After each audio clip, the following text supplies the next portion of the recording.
आता आपण वडके गावामध्ये आलेलो आहेत. इसवी सन 1720 मध्ये मस्तानी तलावाचं बांधकाम केलेलं आहे. त्याच्या आधी या तलावाला वडकी तलाव या नावाने संबोधले जात होते. की चला आता आपण या तलावाचं दर्शन बघूया.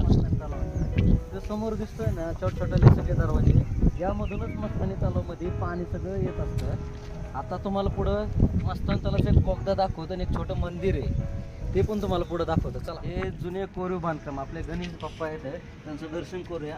आणि त्याच्या खालीच मेन बोगदा आहे. आता जो शनिवार वाड्याला बोगदा जातो तो बंद केलेला आहे. तर आता हा इथून खाली जाण्याचा तलावामध्ये खाली जाण्याचा रोड आहे, की तिथं मंदिर आहे.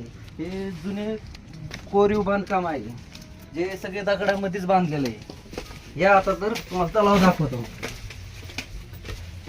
हा मस्तानी तलाव आहे. हा आता भरलेला नाही, याच्यातलं सगळं क्लीन केलेलं आहे. आणि हे जुन्या काळातील महादेवाचं मंदिर आहे. त्यावेळेस इसवी सन 1720 मध्ये तलाव बांधलं होतं.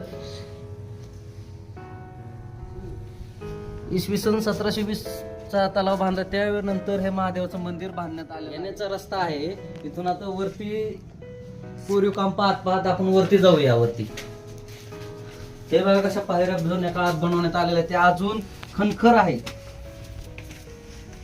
तेजशील आहे महादेव. पाहू शकतात हे जुन्या काळातलं मंदिर आहे, मयुरेश मंदिर. आपल्या महाराष्ट्रामध्ये पाऊस कमी पडल्यामुळं हे पाणी कमी राहिलंय. आता खाली तलावामध्ये उतरण्यासाठी पण अशा पायऱ्या बनवल्या जातात. पूर्णपणे दोन्ही साईडने पण पायऱ्या आहेत.